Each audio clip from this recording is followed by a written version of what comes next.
So I've been recording a lot of content in the efforts to collect enough that I can make some videos and release them in succession.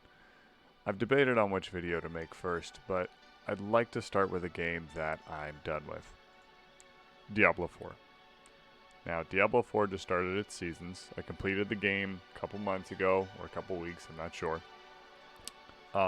But overall, I have a lot of good and bad things to say about this particular game. So I started playing this game and quickly found out that somebody that I know also started playing this game. And we teamed up and both rolled Necromancer, and we were having some fun initially. I would tell you that exploring the different builds, exploring the different abilities, a lot of fun, a lot of good fun to be had in understanding what the new thing is there. One thing we both noticed, him and I, was that this game felt like you had to be a little more careful. Now, we were playing in hardcore mode, that's the only way I've played Diablo 4. However, it seemed like there was a little bit less defensive options inside of this game. So, by that matter, you had to play it more defensively, which was fine. We were having fun. On our first go-through, we got to a point where we saw this. We thought we could handle this, and that this would be no problem. And, then he died. And then I died. And this actually presented us both with incentive to continue to play the game. This was hard, this was a challenge, it would be fun, and we'll move forward with that. At this point, I would like to say my opinion changed drastically as I got my very next character all the way to the end of the game. It was at the end of the game that I realized that I wanted to make content and I wanted to let people know my opinion, not because I thought it mattered, but because I've had a lot of experience playing these different games. Been a minute, huh? Let's motherfucking do it. It's been a while. I've been on a wild journey. I haven't recorded any of it, but here we go. I've been skipping the story because it got kind of boring and predictable. So like every single beat, you kind of, I should say every single beat. Some were unnecessary beats that I didn't care about. Alright, let's do this thing.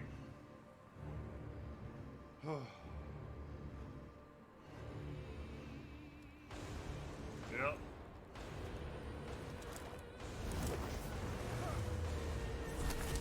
Rule 34, let's go.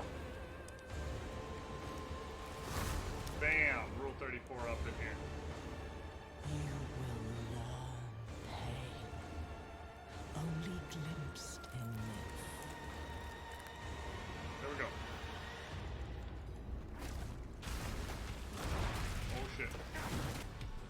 It's worth me noting that I was excited for this last boss because I thought it would pose the biggest challenge in the game.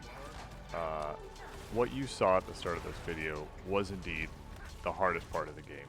There was a couple moments of intensity, of coming close to death, that were rather entertaining. The bosses, though, were not very gripping. So I was anticipating that Lilith might be the best boss to fight in the game, but I also anticipated this would be the last boss I would fight in the game.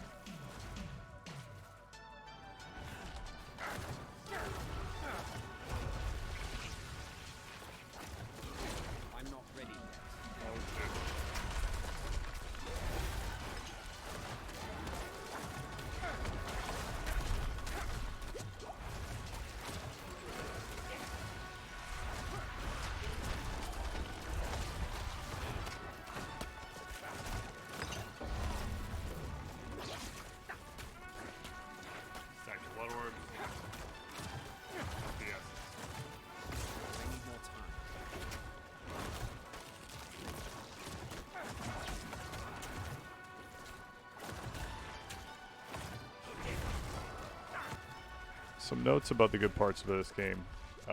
Like I said, build and abilities, pretty fun, right? So I would take you through my whole talent tree, but what you can see on the screen is I said minions are good, those are solid, I don't have to do anything, get those nice and tough. I have 2 minion abilities, always keeping my skeletons up as much as I can. I have a golem.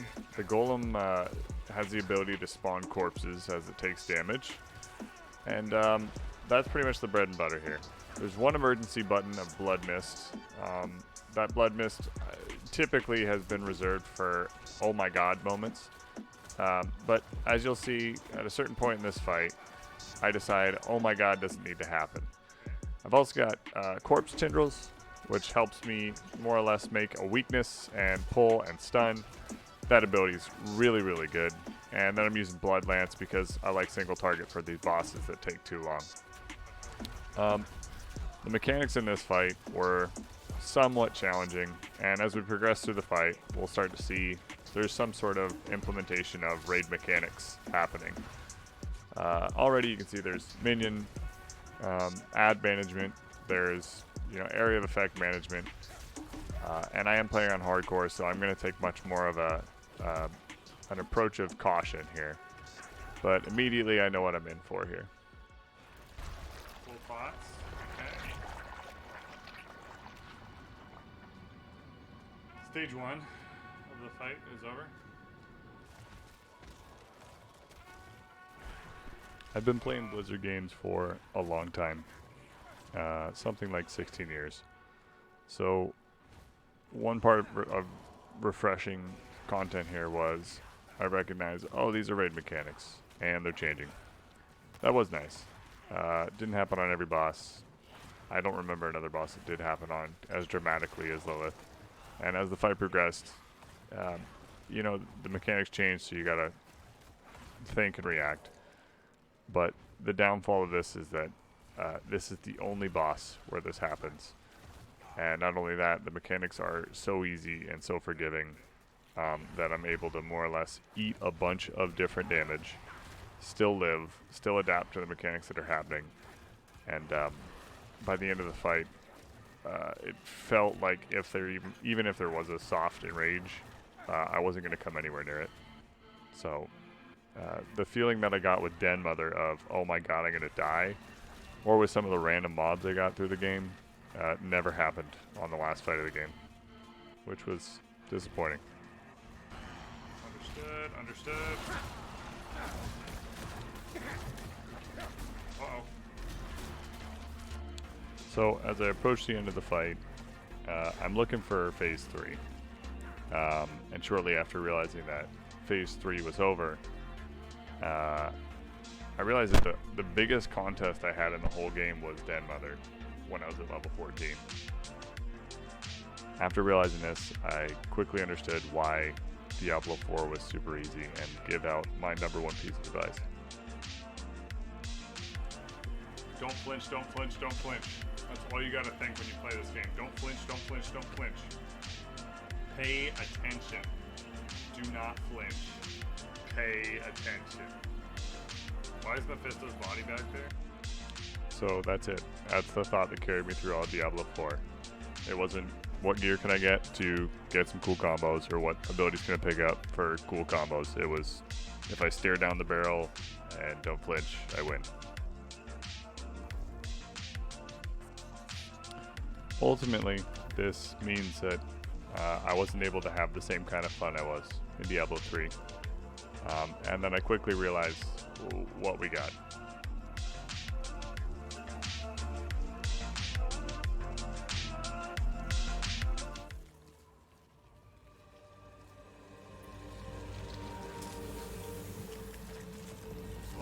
Buy our expansion in 1.5 years. When we give you the rest of the story, we should have sold you for less than this money. I was hoping the story would turn out a little bit more interesting. I was a little disinterested. And also, I would say at this point, my mind was also probably somewhere else entirely. Not in the story, not in the game. I was outside just serving narcotics. So I'm hustling along to try and figure out, okay, there might be like stage 5 and act 5. And just kind of hold my breath, cross my fingers, hoping. What's up, you old fart? It is done. Lilith is no more. Stop. No. Mephisto is.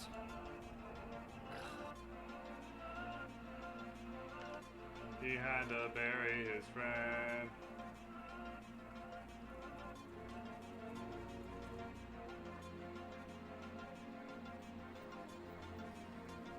This chick's trying to res her mother.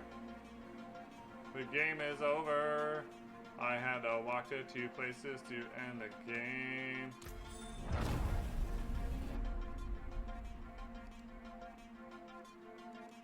My cursor disappeared.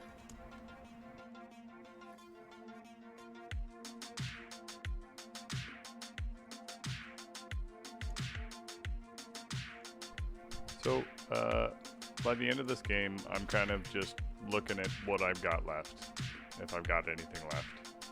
Kind of hoping there's a little more left, but upon reading the last text box, I know that's pretty much it.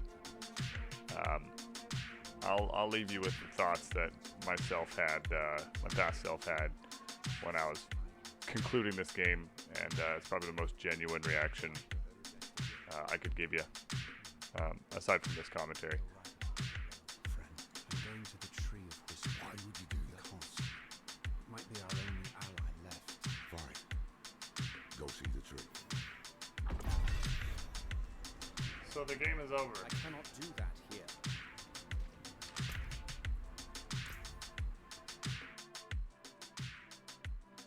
Doc, I felt like I barely... Okay, here's my initial thought. This game was fucking short and easy, okay? I can change my world tier now. Why can't I get up here? Because I gotta unlock by completing campaign and Cathedral of Light capstone dungeon.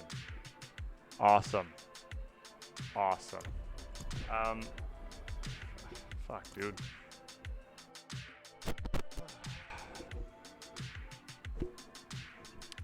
I beat this game in 44 levels on hardcore.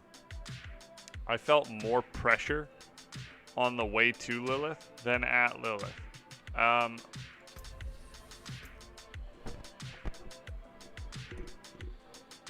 It's not a bad game.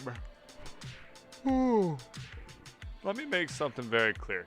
This is not a bad game. It's just not the whole game. They're going to come up with an expansion for us to go finish that story. And the idea here is if it was good enough of a story, you'll buy it. Okay? I don't think that was a good enough story for me to buy it. I don't care. I really don't care. Appreciate the good graphics, the good gameplay. That's all cool. That's well and good. This is Diablo 3 with a skill tree. That's pretty much it. So I think what my past self is trying to say is that this game presents well. It has great graphics. It's got decent gameplay, but the problem is I've finished the game. I'm level 44. I have 66 levels to go. I have very little incentive to play this game up until level 100 because I'm not having enough fun. Not only that, the story didn't last long enough or grimy enough for me to be excited about what might happen in the future. I'm convinced that there's going to be some sort of DLC or expansion to this game, and that's fine. Just like there was in Diablo 3, that's fine. But I feel like the amount of fun I was able to have in Diablo 3 was a lot more accessible. And in this game, it just didn't feel like it. Biggest gripe I probably have is that this costs me more money than 3 or 4 indie games. It probably would have given me a better time. I'll leave my past self to sum it up. It's hard for me to tell you, like, I love it, right? It's really hard for me to tell you that, because I don't know if I do.